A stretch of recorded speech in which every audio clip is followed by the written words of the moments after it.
Assalamualaikum warahmatullahi wabarakatuh dan salam sejahtera. Saya ucap jazakumullah khairan kathiran, penghargaan dan terima kasih atas kesudian saudara mengikuti pandangan dan sesi soal jawab dengan saya. Dan tapi saya nak ingatkan, kita menjawab bersama bahawa ini adalah hari-hari akhir Ramadan Karim. Jadi kita tentu dalam kesibukan kita membahas isu-isu politik, ekonomi, sosial, ini juga masa untuk kita tingkatkan amal kita, kebajikan dari segi kerohanian, ibadah, terutama waktu malam, dan juga kebajikan dan sedekah dan amal jariah, ya, supaya kita dapat tingkatkan martabat, matlamat Ramadan itu ke tahap ketakwaan kepada Allah Subhanahu Wa Taala, la'allakum tattaqun. Kita diperingatkan dalam Al-Quran, dalam surah Al-Qadar, inna anzalnahu fi lailatul qadr. Jadi kita tahu tentang keistimewaan bulan yang diturunkan Al-Quran pada malam Lailatul Qadr. Jadi kalau umat Islam yang insaf dan sedar nak mengejar malam Lailatul Qadr di 10 malam akhir ini, jadi tentulah sebagai tanggungjawab bersama, saya nak peringatkan untuk kita tingkatkan amal kita pada malam-malam akhir bulan Ramadan ini. Sudah saya dihormati sekalian, selain itu saya telah diminta dan malah ditegur, ada yang diserang bertubi-tubi berlanjutan dari kenyataan saya yang dilaporkan, kenyataan bersama saya dengan Tun Dr. Mahathir. Tapi kalau kita baca isi kenyataan itu, ya, itu hanya mengajak masyarakat memahami pendirian pembangkang keseluruhannya. Saya tanda tangani selaku ketua pembangkang, dan tugas ketua pembangkang itu bukan saja sebagai pengurusi PH yang merangkul keadilan, amanah dan DAP, tetapi semua pembangkang, termasuk fraksi Bersatu di bawah Tun Mahathir dan juga warisan di Sabah. Maka sebab itulah saya memilih untuk membuat kenyataan bersama. Tetapi ini telah mengundang keteguran yang agak keras. Saya terima baik.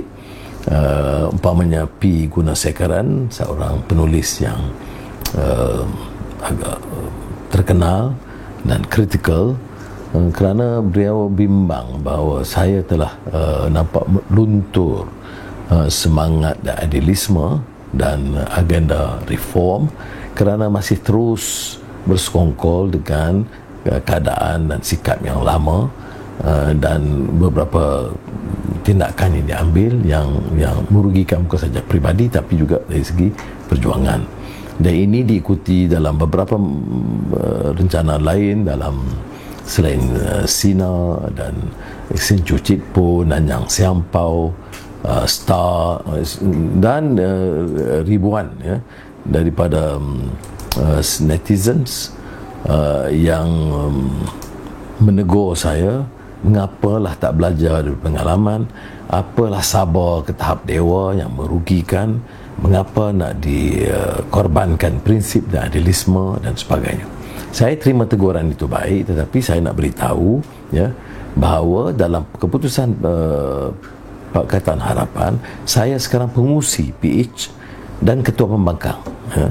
Walaupun ada usaha-usaha atau orang-orang lain, orang yang mahu mencabar kedudukan itu, tetapi konsensus yang dicapai, muafakat yang dicapai dalam Pakatan Harapan ialah supaya saya terus, dan saya percaya kerana PH merasakan semangat manifesto, semangat idealisme itu jangan luntur.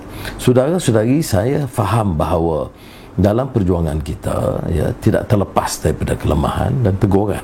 Tetapi saya nak jelaskan di sini, ya, kalau dipertikai soal saya mendukung pimpinan Tun Mahathir pada tahun 2018, itu mengambil kira kedudukan saya yang masih di waktu itu terbatas kerana di dalam penjara, dan keduanya untuk mendapatkan suatu barisan pembangkang yang kukuh dan utuh. Walaupun kita harus akui, setengah orang dia nampak macam padam sejarah.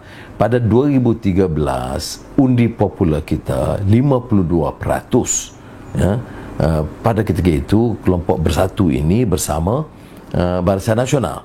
Jadi maknanya kita ada kekuatan asas yang bermula, tapi kita syukur Alhamdulillah kerana ada dukungan tambahan, akhirnya kita menumbuhkan Pakatan Harapan. Banyak perubahan-perubahan yang kita lakukan, tapi tentunya ada kekelemahan yang disuarakan yang menyebabkan orang memikirkan kita harus sekarang beralih dan menegaskan semula prinsip Pakatan Harapan dengan keinginan dan hasrat merubah institusi dan lebih telus dan lebih prihatin pada masalah rakyat terbanyak. Dan masalah rakyat terbanyak ini harus jadi tumpuan kita. Kemiskinan, kesenjangan, masalah petani nelayan, pekerja, peneroka. Ini saya nak jelaskan bahawa kenyataan itu tidak bermakna saya masih terikat dengan kerjasama yang lama, kerana kami telah terkeluar dan Bersatu sendiri pun memilih untuk keluar, dan kita juga belajar dari pengalaman yang lalu kerana beberapa tindakan besar Pakatan Harapan tidak dirundingkan. Saya tentulah diketepikan sama sekali. Tetapi ini bukan pertimbangannya ialah kembali kepada idealisme perjuangan, dan ujiannya ialah bila kita ada kuasa. Ini saya harap dapat meneraikan sedikit, ya. Bagi saya tahap sekarang inilah tahap PH memimpin perubahan dalam pembangkang, bekerjasama dengan hal yang lain, tapi pimpinannya itu pimpinan Pakatan Harapan. Baik, ini juga harus kita, bila saya sentuh soal rakyat, kepedulian, keprihatinan, ia tentunya berkait dengan kedudukan COVID-19 sekarang, ya. Perdana Menteri umumkan beberapa kelonggaran, ya. Kita seperti mana biasa, saya tidak sangat pertikai keputusan atau kebijaksanaan kerajaan dalam hal ini. Cuma kita harus ingat keperluan menjaga kepentingan keselamatan kesihatan rakyat terbanyak, ya. Jadi rakyat bila ada sedikit kelonggaran ini, janganlah ambil kesempatan supaya seolah-olah semuanya sudah sedia kala. Korea Selatan yang melaksanakan program yang paling cekap, paling tegas, paling teratur, paling keras, itu pun setelah kelonggaran sedikit dia bertambah serangan baru. Singapura yang diakui melakukan keputusan dengan baik, jumlahnya bertambah besar kerana keupayaan menguji. Ini saya nak tekankan berulang kali, ya. Ujian, nak tahu jumlah besar atau tidak tertakluk kepada ujian. Kita uji 10, kita dapat kesan 1. Kita uji 100, kita dapat kesan 3. Kita uji 1000, kita mungkin dapat kesan 30. Apatah lagi Singapura dapat kesan daripada pekerja asing. Dari laporan yang kita dapat daripada Kementerian Kesihatan, daripada Ketua Pengarah, ternyata dalam kluster pekerja asing itu peratusan lebih tinggi daripada biasa. Maknanya dari 4-5 juta yang belum diuji, itu kita belum tahu. Dan pekerja asing itu juga dia dalam berhubungan juga dengan masyarakat tempatan. Di universiti umpamanya terkawal, terkurung, tetapi seperti mana yang disebut oleh Kementerian Kesihatan, kemungkinannya berjangkit dari pekerja atau petugas di universiti. Jadi oleh yang demikian kita harus waspada. Saya, keluarga, saudara keluarga harus bersama-sama menjaga. Hal yang dikaitkan juga dengan COVID-19 ialah soal pengangguran. Ketua Pengarah Jabatan Perkangkaan keluarkan kenyataan hari ini tentang angka bulan Februari. Maknanya sebelum COVID-19 sudah naik sedikit angka pengangguran. Itu tidak membimbangkan. Tapi saya nak rujuk juga kenyataan dia pada 8 Mei yang lalu, ya. pada pernyataan 8 Mei itu ya disebut tentang permulaan COVID dan peningkatan bulan Mac, ya. Pengangguran pada bulan Mac meningkat 17.1% kepada 610,500 orang, ya, berbanding dengan 100,000 kurang. Maknanya naik dalam satu bulan pengangguran 100,000 lah lebih kurang, kalau ketimbang atau berbanding dengan tahun sebelumnya. Jadi peningkatan tentunya 3.5 suku pertama, itu suku pertama, ya. Tetapi kalau kita tengok bulan Mac, April, Mei, saya jangka peningkatannya jauh lebih besar. Peningkatan suku pertama ialah 5.8% berbanding tempoh sama tahun lalu, ya. Kita ingat pada tahun 1986, keadaan krisis ekonomi, pengangguran mencecah 7.4%. Itu yang tertinggi, ya. Ini menyebabkan beban rakyat terbanyak itu besar sekali. Sebab itu kerangka ekonomi, pemulihan juga harus dipikirkan, ya. Saya dengar kerajaan mengatakan kita akan terancang. Kita patut adakan pasukan yang lebih berwibawa dan penyelesaian ekonomi selepas ataupun bermula sekarang untuk meringankan beban, terutama kelompok ini yang menganggur, yang mencecah ratusan ribu, dan juga orang yang dulunya dikatakan B40 dan sedang sampai M40 tertekan hidup ini, termasuk M40. Soalnya bagaimana kita nak selesaikan, ya? Saya baca umpamanya pakar ekonomi Robert Rich menyebut di antara lain, dan ini ramai yang suarakan sebelumnya, kita nak selesaikan ekonomi, kita cari mana dulu? Nak selamatkan bank, nak selamatkan syarikat penerbangan, atau nak selamatkan petani, pertubuhan peladang, nelayan yang diwakili Nikmat dan Persatuan Nelayan, Peneroka Felda. Itu satu keputusan kebijaksanaan yang penting bagi saya dalam rangka program ekonomi. Kadang orang korporat, konglomerat dan pakar-pakar bank yang di atas ini selalunya dipikir kalau tak selamatkan syarikat penerbangan, akan dibuang ribuan pekerja. Maka oleh demikian, selamatkanlah syarikat besar-besar, gergasi. Saya nak sebut di sini, ya, syarikat yang ada keupayaan berbilion, dia boleh hutang berbilion, ya, dia boleh ada keupayaan dan kita boleh bantu setakat itu, ya, memberikan ruang untuk dia berhutang untuk menyelamatkan syarikat. Dia untung sebelum ini berbilion-bilion, ya, sepanjang 10 tahun. Dia rugi 3 bulan, terus nak rujuk pada kerajaan untuk membantu. Ini berbeza dengan rakyat. Rakyat yang tak pernah untung 10 tahun patut diberi keutamaan. Jadi sebab itu saya rasa ini soal dasar penting kita leraikan. Jadi saya harap keadaan ini dijelaskan kepada rakyat. Kita tidak mahu ulangi kesilapan yang lalu. Bila nak selesaikan yang disebutkan bailout di Amerika Syarikat, itu umpamanya yang di bailout syarikat besar, syarikat-syarikat berkewangan besar yang menyebabkan kerugian. Dia rugi itu sebab apa? Sekarang adalah COVID, tapi kadang-kadang pengurusan gaji dia 7 juta, 8 juta, 10 juta, 12 juta satu tahun, ya. Jadi yang nak selamatkan dia tak ada pengorbanan apapun, ya. Berbeza dengan kesengsaraan, derita, tanggungan rakyat di peringkat bawah. Ini bagi saya soal prinsip yang tak mungkin kita kompromi. Kita berbalik, saudara, kepada soal jawab. Soalan pertama mengenai Dewan Rakyat. Saya ada jangka, ya, urusan titah diraja. Mulanya kita dapat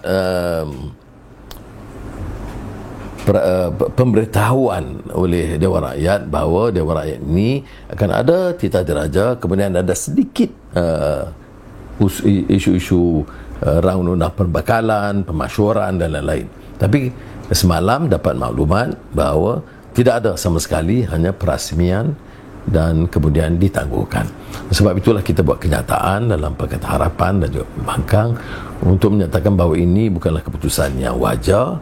Kalau alasannya COVID-19, kita dah siap dah kerusi-kerusi tahniah kepada staf parlimen yang cekap segera atau bukan mudah atau untuk semua, sehingga akan tempat pemerhati semua dipenuhi oleh ahli-ahli parlimen dan Dewan Negara. Tapi kalau dah siap itu, tentunya boleh ada sidang. Sebab itu kita rasa sidang harus diadakan. Tetapi saya percaya kemungkinan besar kerana kerajaan tidak punya keyakinan untuk mendapat dukungan ahli majoriti ahli parlimen, kerana belum tahu. Sekarang memang ada pengakuan, tapi ahli parlimen yang ada sekarang kadang-kadang apakah jawatannya, ada yang umpamanya harap dapat menteri, tak dapat lompat, harap tak dapat DLC, dapat lompat. Jadi kita akhirnya dunia politik ini ibarat kata dan bukan nilai dan bukan prinsip. Saya harap di dalam pilihan raya, rakan-rakan yang pengundi rakyat ambillah iktibar, pilih orang yang ada prinsip, ada idealisme dan pertahankan, dan jangan umpamanya yang buat pertimbangan untuk jual beli.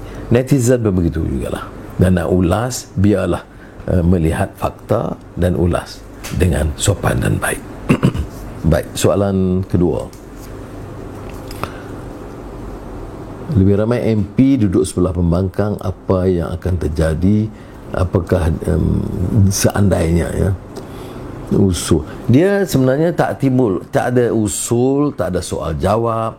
Sidang ini kita mesti menghormati dan memuliakan institusi yang di-Pertuan Agong datang, jadi kita tanpa kira parti harus memberikan penghormatan dan beradab dan bersopan, memuliakan institusi raja dan tanggungjawab untuk memenuhi tanggungjawab perlembagaan. Jadi selain daripada itu, saya tidak jangka apa-apa boleh diadakan, kerana Tuan Yang di-Pertua akan panggil, bangun, sidang akan mendengar titah Tuanku Agong, dan selepas itu majlis bersurai sehingga tarikh ditetapkan. Jadi tak boleh kita buat pencelahan dan tidak sesuai dengan adab dan peraturan, dan kami di Pembangkang khususnya Pakatan Harapan akan membantah sekiranya ada apa-apa upaya untuk mengganggu perjalanan majlis tatkala raja menyampaikan titah. Baik.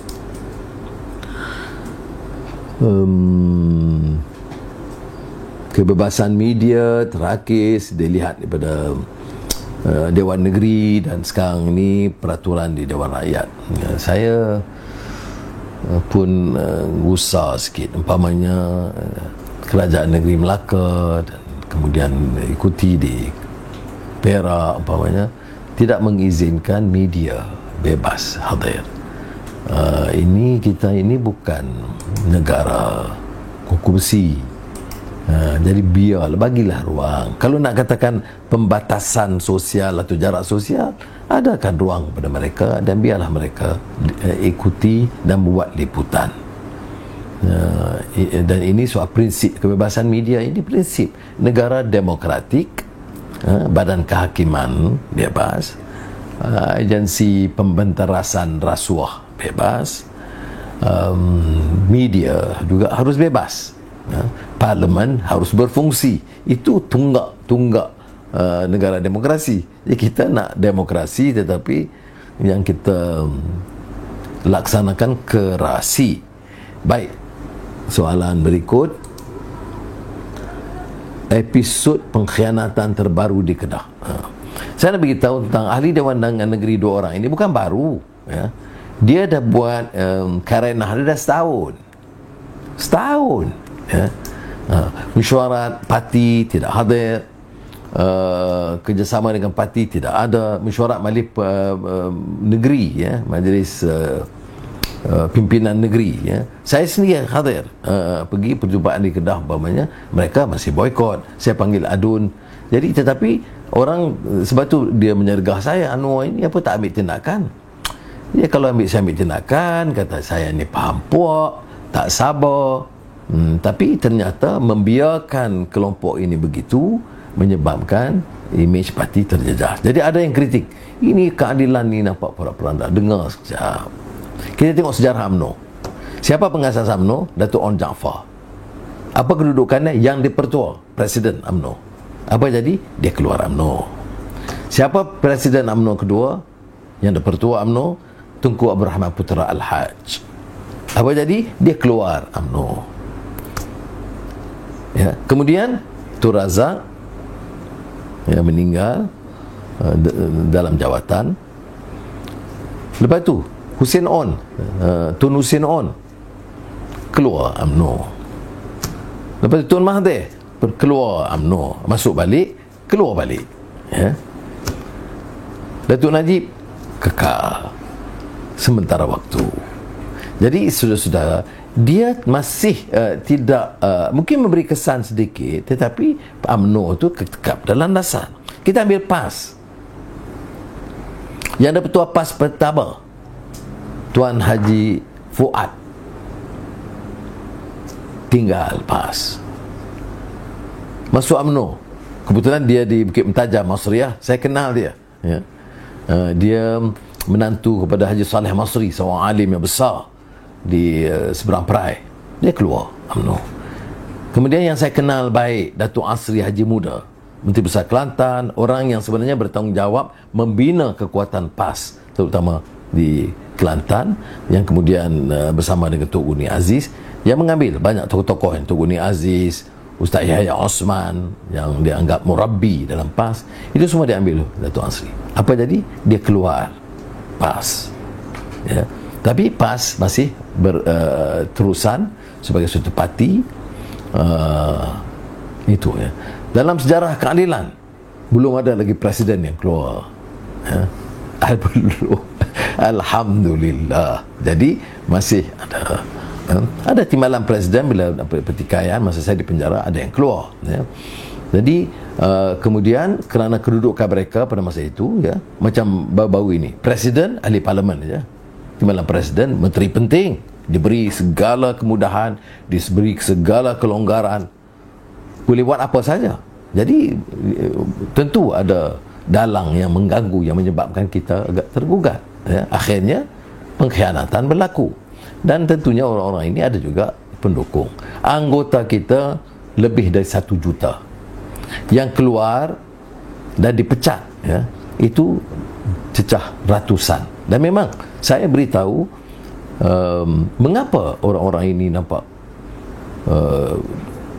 beragak-agak, teragak-agak. Kalau dia dulu mendukung sesiapa, tidak ada salah. Dia tidak salah mendukung mana-mana pimpinan dalam parti. Tidak salah umpamanya menegur dan mengkritik presiden, termasuk saya. Tetapi kalau dia khianat umpamanya, duduk dalam parti tetapi sokong parti lain, itu tak mungkin. Apatah lagi sokong pengkhianatan. Jadi saya syorkan orang ini harus keluar dengan baik. Ini negara demokrasi, tak payah gaduh, tak payah musuh.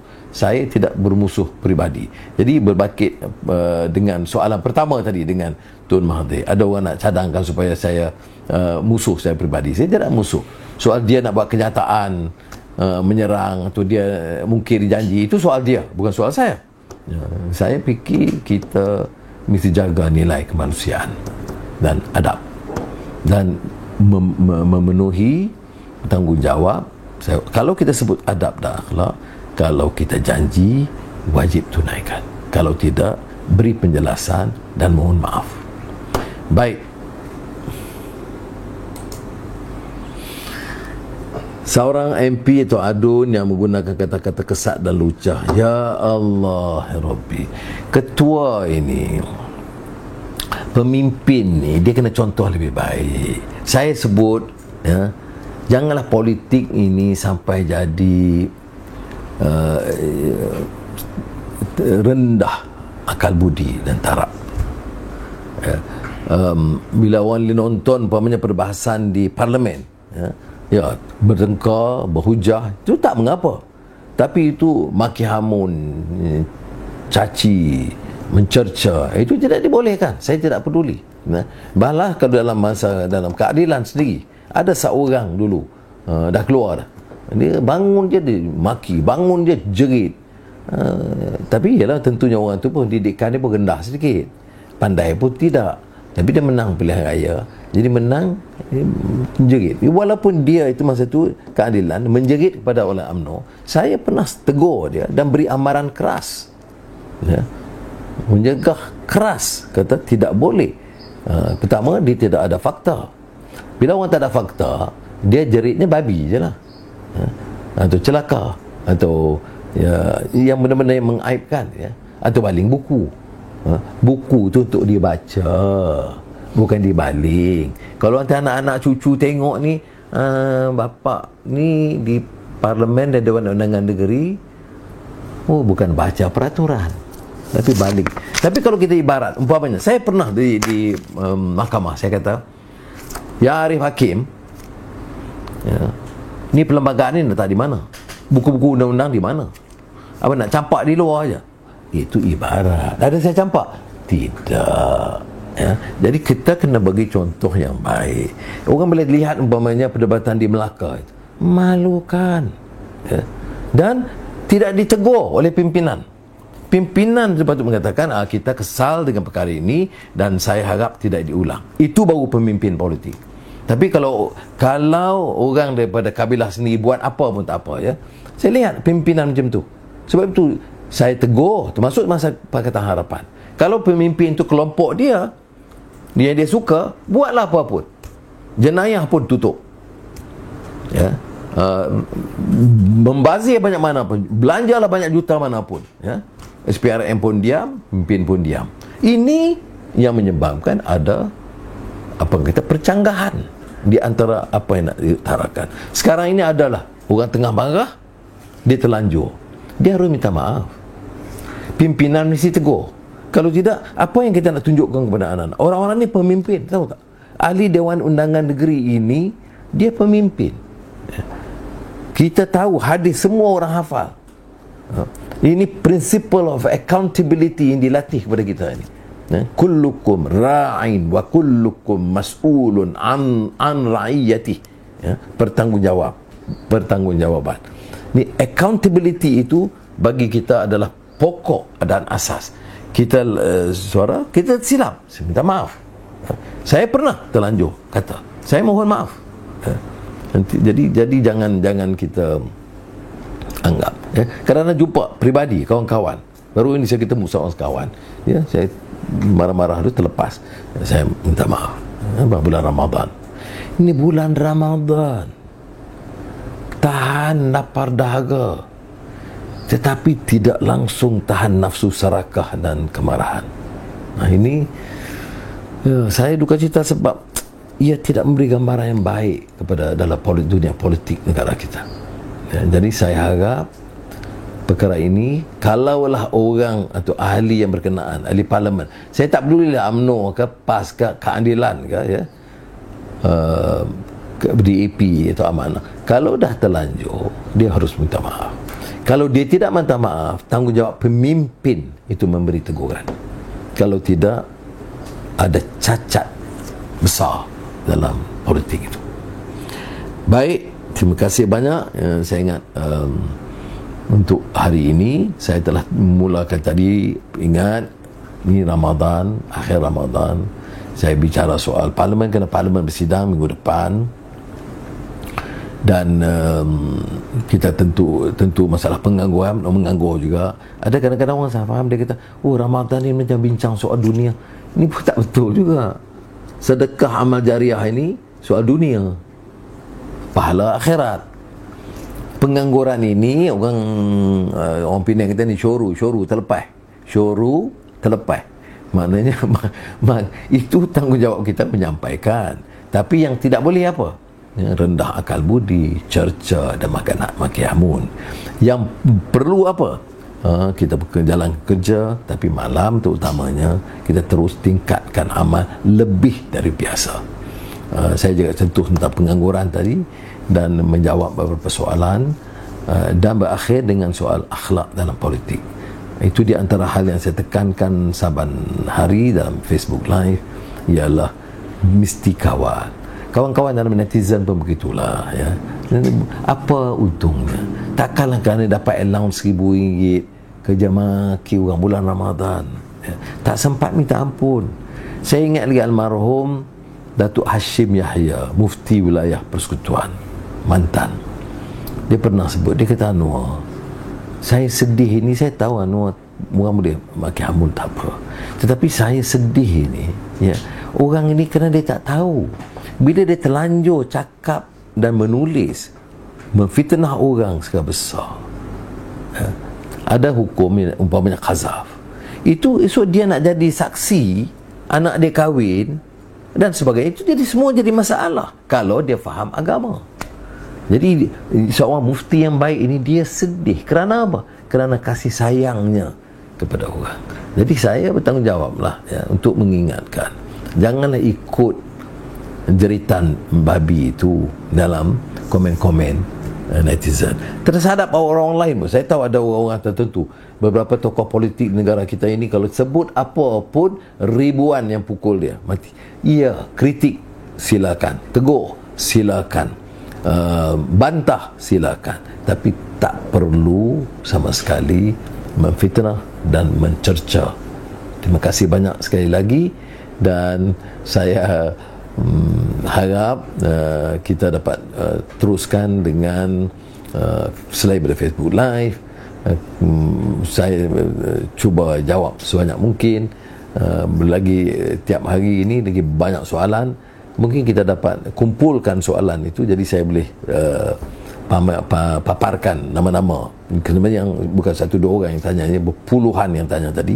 Jadi sekarang sudah tahu, sudah pandangan sudah tidak ambil kira. Terima kasih. Wassalamualaikum warahmatullahi wabarakatuh.